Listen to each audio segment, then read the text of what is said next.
how often do we start Dynamite with a promo? Not often, and it's usually good though when it does. So yeah, it delivers when it does, and this was another exception of those. Reading the tea leaves on this one, some major turmoil in the SuperKliq. With the recently reunited Undisputed, a new era is in town. Essentially, Adam Cole comes out to start out Dynamite, and of course, I mean, this has been a consistent trend ever since his debut. The crowd is just so over with him. I mean, I love going along with him, and ooh, SPD baby. So it's a lot of fun.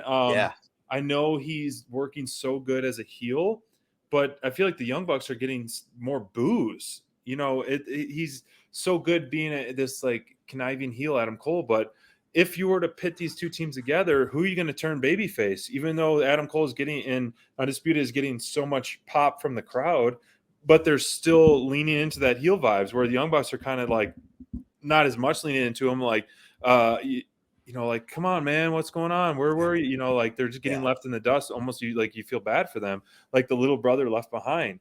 So. And picking on Cutler nonstop throughout this episode. So what do you make out of this segment? Man, first of all, great segment. All these guys are awesome, great on the microphone. But we have to remember that the last year, the Young Bucks have been the most annoying, obnoxious tag team in AEW, and it's like it's so hard to forget the last year. You know what I mean? True. I can't do that. Part of why I think the pops are going to continue for Adam Cole and Kyle O'Reilly and Bobby Fish, all these guys are because they're new, and they're super popular in the internet wrestling community. I feel like there's a lot of carryover from NXT viewers to AEW viewers. But also, the Bucks spent the last year being dirtbags. And I think this is their comeuppance a little bit.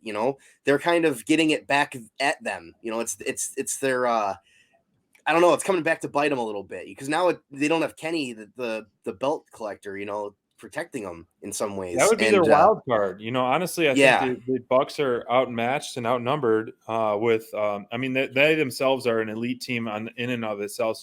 One of the best teams in the world currently, next to Lucha Brothers, in my opinion. But them plus Landon Butler, as we're seeing in the chat. I mean, Brandon Cutler. Landon Butler is my versus favorite. The Undisputed, as we'll quote unquote coin them. I think not many teams can click like that trio right there. And so with the best friends too. I mean, that's going to be great stuff. And I think there's so much potential within this SuperKliq turmoil and the best friend stuff that they're going on. And more importantly, man, what we saw, quite a surprise. I mean, obviously it's no secret, the relationship with Adam Cole Bebe and DMD Britt Baker, but the fact that, he's waiting for the kiss and then DMD comes in and steals the kiss.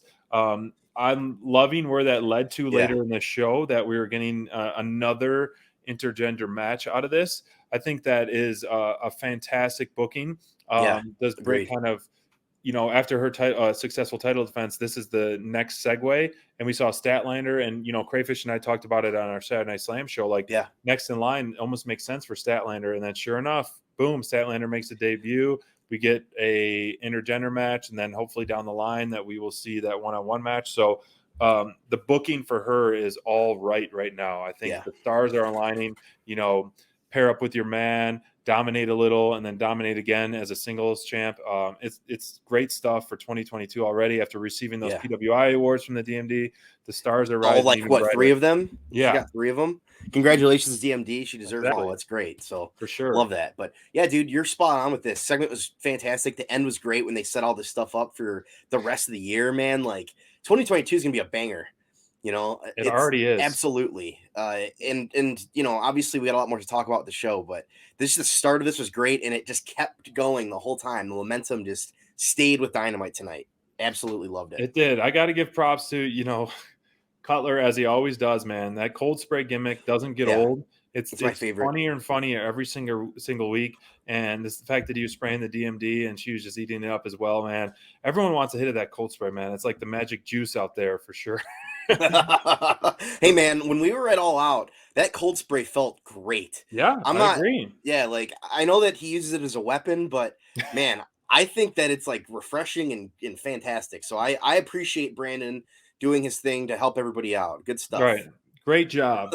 Great job, It's a Brandon. key notch in the belt of the SuperKliq party, but